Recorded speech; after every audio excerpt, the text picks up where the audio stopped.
सर्वांना माझा नमस्कार। माझे नाव आरोही शांतप्पा जांगे। आज मी एका अशा विषयाबद्दल सांगणार आहे ज्याचं पान भारतीय इतिहासाच्या पुस्तकात सुवर्ण अक्षरांनी लिहिलं गेलं पाहिजे, पण दुर्दैवाने ते पान आजही अर्धवटच उघडं राहिलं आहे। तो विषय म्हणजे आदिवासी समाजानं भारतीय स्वातंत्र्य लढ्यातील योगदान। ज्या वनरानातून स्वातंत्र्याचा पहिला नारा घुमला, ज्या वनरानातून स्वातंत्र्याचा पहिला नारा घुमला, ज्या मातीने शूरांचे रक्त पिऊनही अभिमानाने डोकं वर केलं, ज्या मातीने शूरांचे रक्त पिऊनही अभिमानाने डोकं वर केलं, ती माती होती आदिवासींची माती। ती माती होती आदिवासींची माती। स्वातंत्र्य लढ्याची पहिली टिंगी फक्त 1855 मध्ये नव्हे तर त्याआधी 1799 आणि 1803 मध्ये आदिवासी समाजाने पेटवली होती। 1774 चुवार बंड झारखंड बंगालमध्ये तेव्हा ब्रिटिशांनी जंगल जप्त केली, कर वाढवले आणि जनतेचा जगण्याचा हक्क हिरावला, तेव्हा तिलकामझी नावाचा पहिला आदिवासी वीर उभा राहिला। त्यांनी डोंगर जंगलात राहून ब्रिटिशांशी युद्ध केले, पण अखेरीस 1885 त्यांना फाशी देण्यात आली। इंग्रजांना फाशी देत असताना ते म्हणाले, माझं शरीर जरी मारलं तरी माझी माती स्वातंत्र्याचे बीज पेरेल।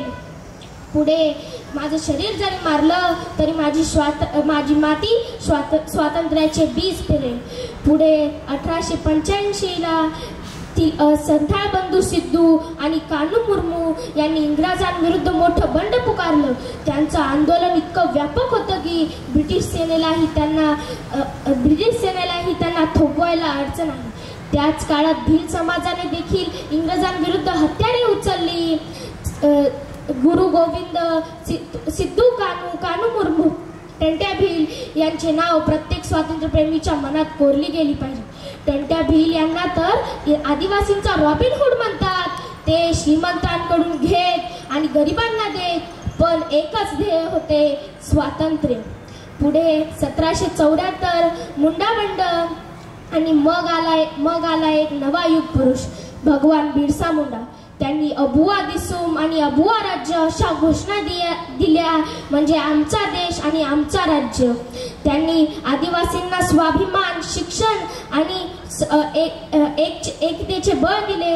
इंग्रजांना डोंगरदऱ्यातून हकलवून दिले, पण फक्त 25व्या वर्षी ते आपल्या देशासाठी हुतात्मा झाले। पण त्यांचे नाव आजही प्रत्येक आदिवासींच्या मनात जिवंत आहे। गोरों को खुद पर बड़ा ही गुरूर था, गोरों को खुद पर बड़ा ही गुरूर था, उस गुरूर को घटा दिया था, उस गुरूर को घटा दिया था। बिरसा ने अपने तीरों से अंग्रेजी बंदूकों को धूल चटा दिया था, बिरसा ने अपने तीरों से अंग्रेजी बंदूकों को धूल चटा दिया था। पुढे भारत स्वतंत्र झाला आणि इंग्रज भारतातून निघून गेले, पण आदिवासींचा संघर्ष संपला नाही। त्यांना आपली जमीन, आपले अधिकार टिकवण्यासाठी आजही लढावं लागतंय, पण त्यांनी कधी हार मानली नाही। आजही जल, जंगल, जमीन यासाठी लढणाऱ्या प्रत्येक कार्यकर्त्याच्या रक्तात बिरसा मुंडा यांची जिद्द आहे। आदिवासी समाज हा फक्त लढव्याचा नाही तर निसर्गाशी सुसंवाद ठेवणारा समाज आहे। त्यांची संगीत, कला, नृत्य हे आजच्या जगाला आदर्श शिकवतात। मित्रांनो, भारताचा इतिहास पुन्हा लिहायचा असेल तर त्याचं पहिलं अक्षर अ हे आदिवासींचं अ असलं पाहिजे। आज आपण त्यांना फक्त वनवासी म्हणत नाही तर स्वाभिमानी स्वातंत्र्यवीरांचे वंशज म्हणतो।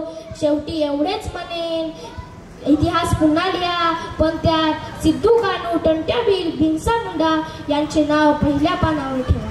या धरतीचा प्रत्येक कण सांगतो, या धरतीचा प्रत्येक कण सांगतो आदिवासी रक्ताचं बलिदान आहे।